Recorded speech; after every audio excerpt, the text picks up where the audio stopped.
¿sí?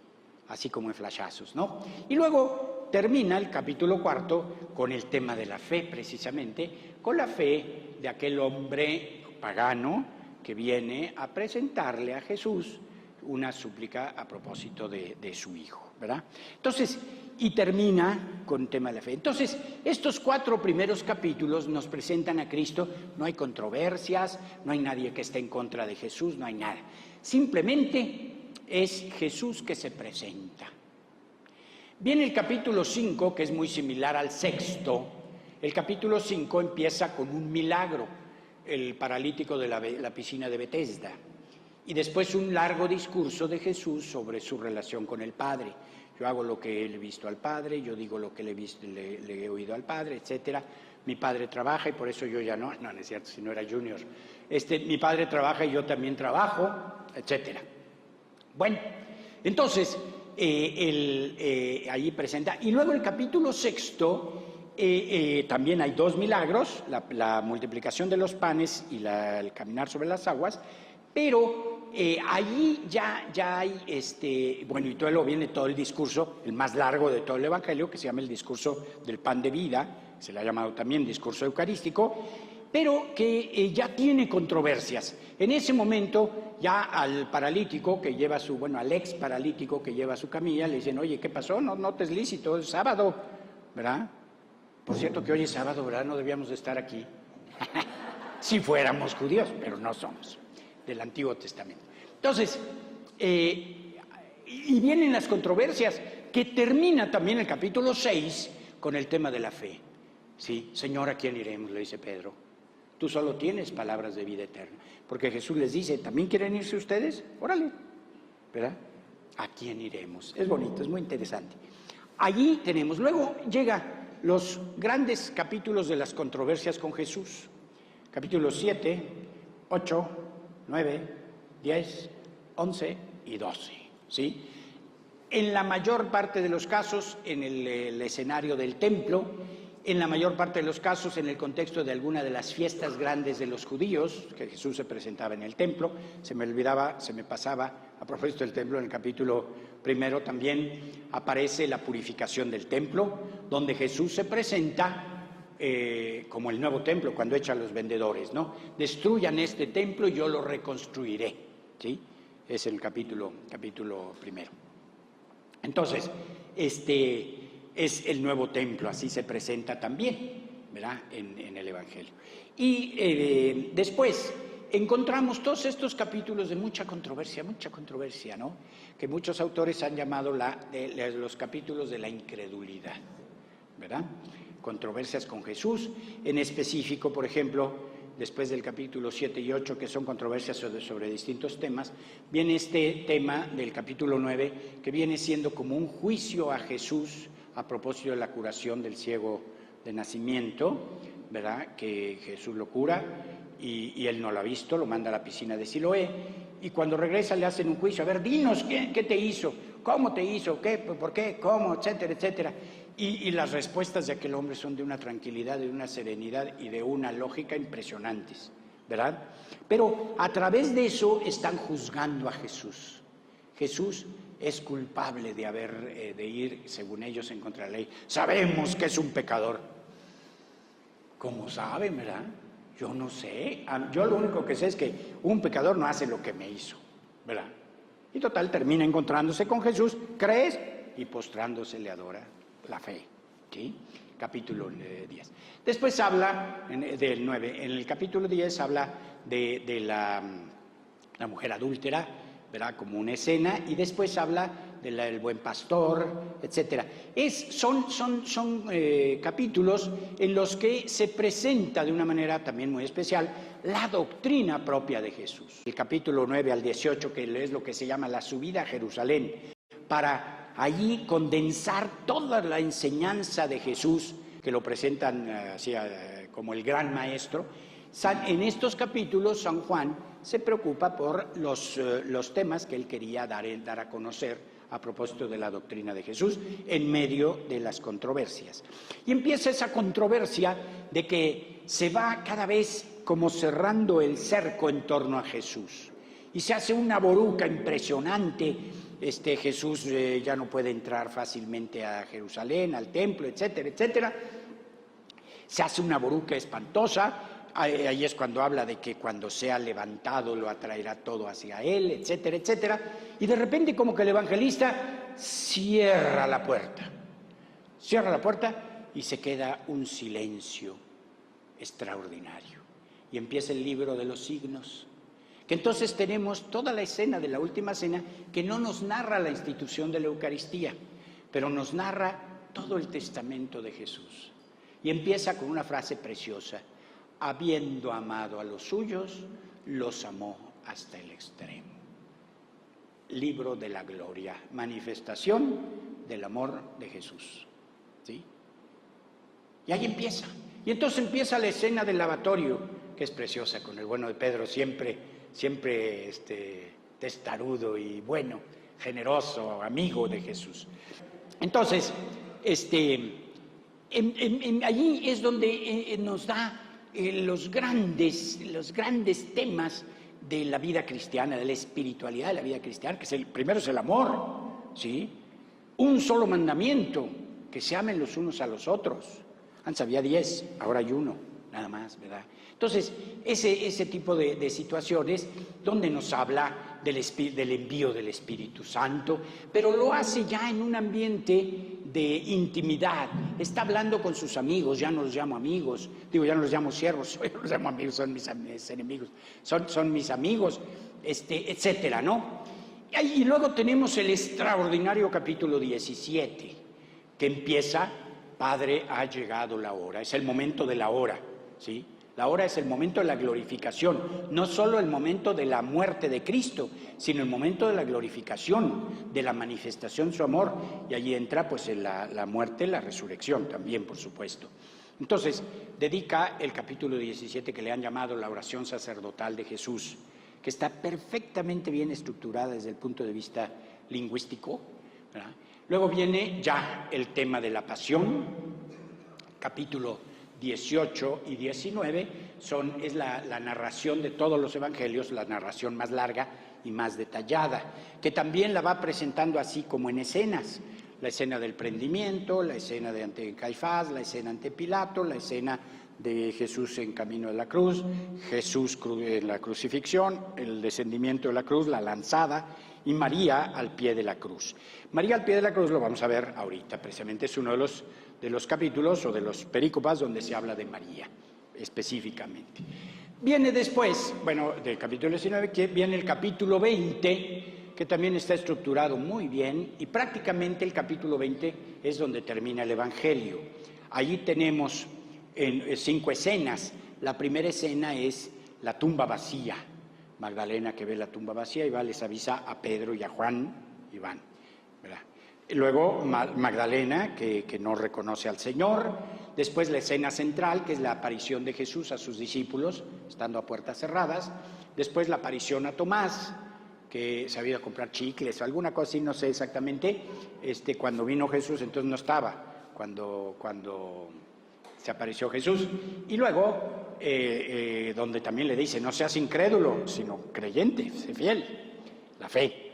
Y finalmente, la conclusión: todo esto ha sido escrito para que crean. Y después viene un pegoste muy bien hecho, pero que muy probablemente ya no es del evangelista, sino de sus discípulos, donde es la escena, que es una escena también preciosa, 3 escenas del capítulo 21, en el mar de Galilea, a la orilla del mar de Galilea, ¿sí? Jesús van a pescar los discípulos, no pescan, lo mismo se repite la historia de pesca milagrosa, etcétera. Reconocen a Jesús, desayunan con él, y luego Jesús, primera escena, toma aparte a Pedro, que lo había negado 3 veces, y le dice: a ver, Peter, come here. Do you love me, Peter? Y el Pedro todo sacado de onda, ¿verdad?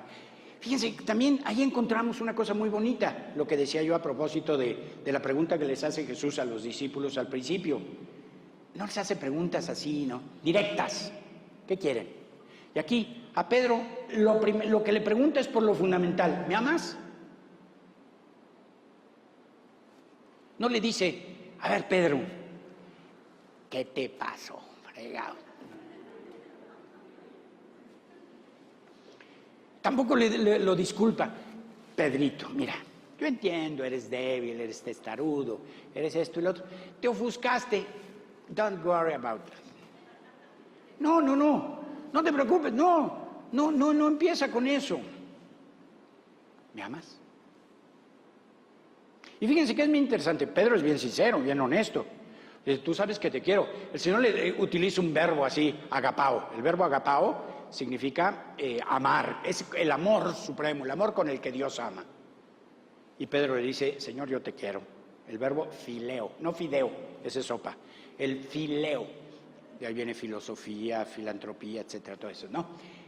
Yo te quiero, tú sabes que te quiero. Y la respuesta de Jesús también es bien interesante. No le dice, a ver, Pedro, entiendo, me traicionaste, te perdono, pero ya no va a ser lo mismo. Ay, pues ¿cuál perdón, verdad? Es un ejemplo de perdón el que nos da Jesús en eso. O no le dice a Pedro, tampoco le dice, ok, Pedro, tú eras el primero, ¿no? Bueno, te perdono, pero a la cola. No, tampoco le dice, a ver, Pedro, yo te había dado las llaves, ¿no? Las llaves son así como signo de confianza, de etcétera, cercanía, etcétera. Pedro, las llaves. Nada. Apacienta mis ovejas. Es decir, le dice, diciéndolo en otras palabras, tú estás en relación a mí, tu actitud en relación a mí, ¿es la misma que había antes de la ofensa? Sí, Señor, tú lo sabes.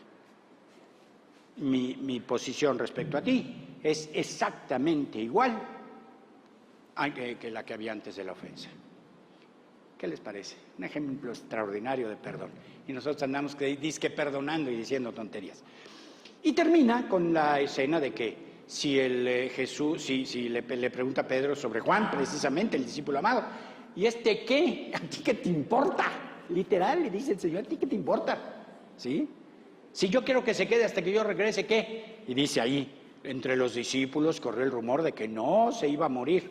Bueno, no era eso, ¿verdad? Pero, en fin. Y luego dice, este es el discípulo que da testimonio. Pero evidentemente lo dicen los discípulos del discípulo. Bueno, ese es el Evangelio. Es extraordinario, léanselo. ¿No lo conocen? Se los recomiendo. Cuarto Evangelio, Evangelio de Juan. Léanlo despacio y van a ver qué maravilla. Entramos entonces en nuestro tema.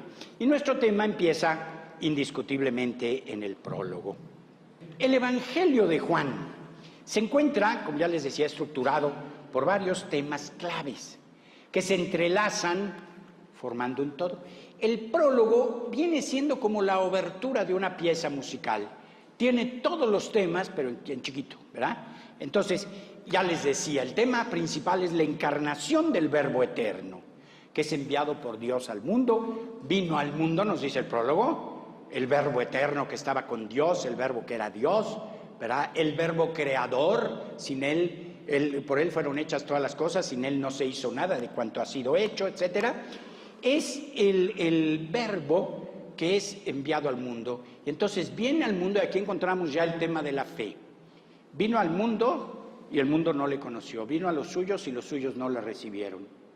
Y luego lo contrario, a quienes les recibieron les dio el poder, fíjense, poder de llegar a ser hijos de Dios. O sea, es el camino de la vida. A través del camino de la vida se puede llegar a ser plenamente, claro, porque por el bautismo ya lo somos. Entonces, viene siendo el Verbo eterno de Dios que se encarna.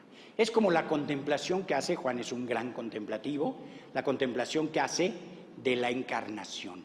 El Evangelio lo podríamos definir como la encarnación del Verbo de Dios y sus consecuencias, evidentemente favorables de salvación, sus consecuencias para los hombres.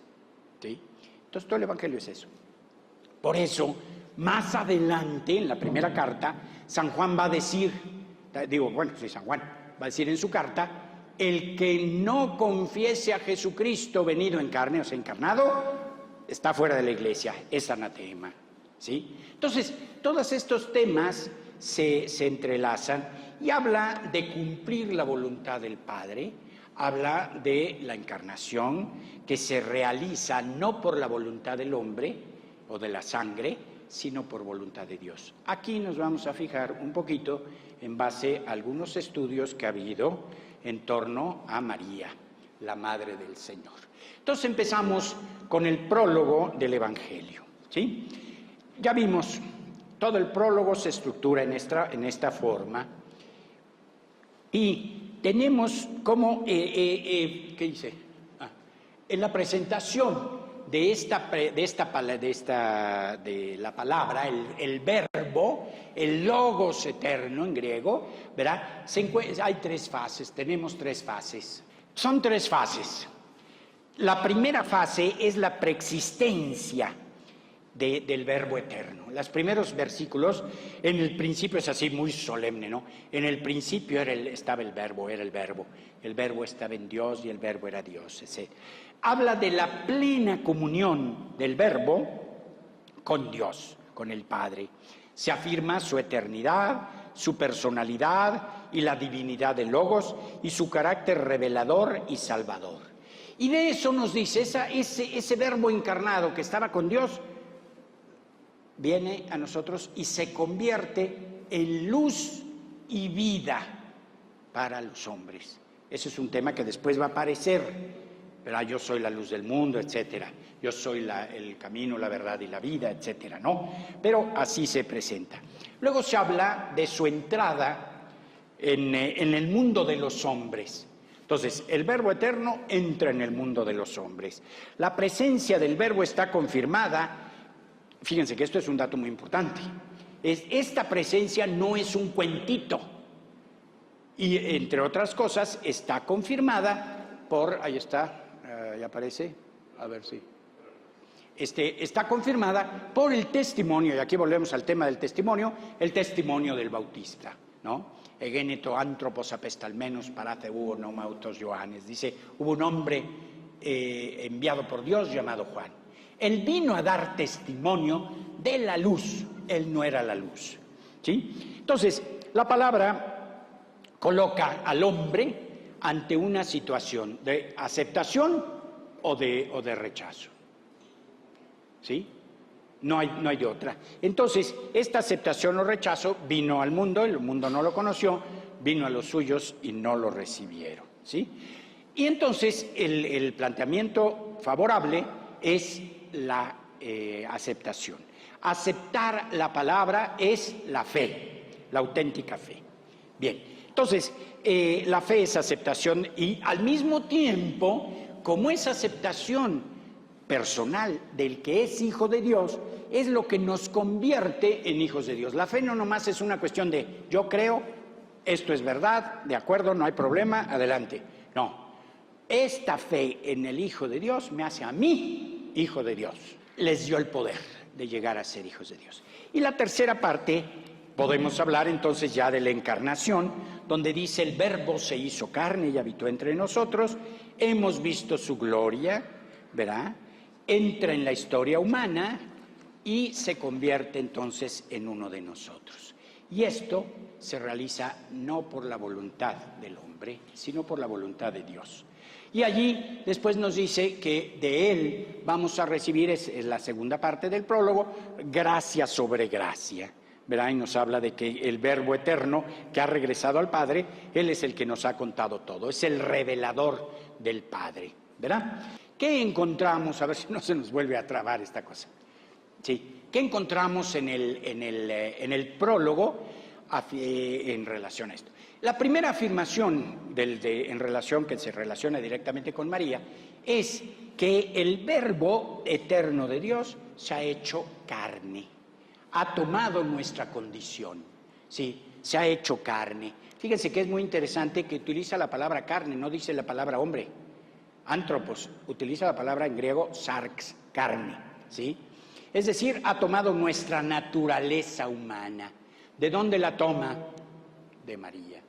A Juan le interesa resaltar el acontecimiento teológico y evidentemente sus consecuencias. Más exactamente, podemos decir que Juan hace toda una reflexión teológica en base a un acontecimiento que supone y que no repite. ¿Por qué? porque ya lo había dicho o lo había narrado exhaustivamente San Lucas y San Mateo, pero sobre todo San Lucas, en sus evangelios, lo que se llaman los evangelios de la infancia. No tenía caso que Juan, hay que recordar que el Evangelio de Juan es el último de los evangelios escritos en el tiempo. Entonces no tenía caso que Juan volviera a escribir lo mismo que ya todo el mundo sabía, que ya todo el mundo había recibido por los otros evangelistas. Igual por eso no narra ¿cómo se llama? La institución de la Eucaristía.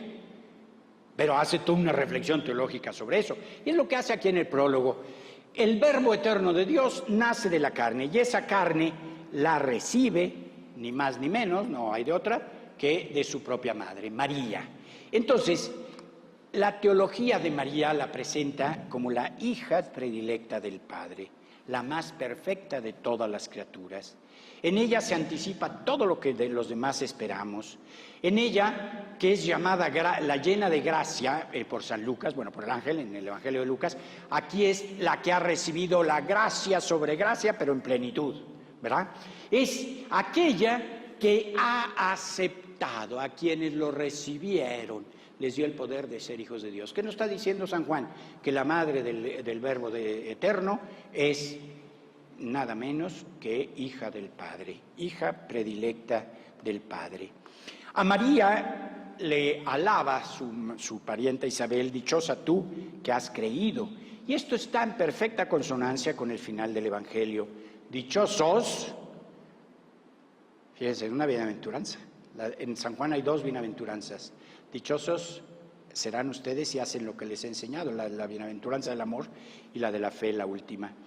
Y a María le dicen, dichosa tú que has creído. El Evangelio de Juan dice, dichosos los que sin ver han creído. Es perfectamente en consonancia, ¿no? Entonces, todo esto ha sido escrito, ya lo mencionaba, para que crean que Jesús es el Mesías, el Hijo de Dios, y que creyendo tengan vida en su nombre. Entonces, la fe en Cristo tiene el poder de dar la vida. Tendrán vida en su nombre.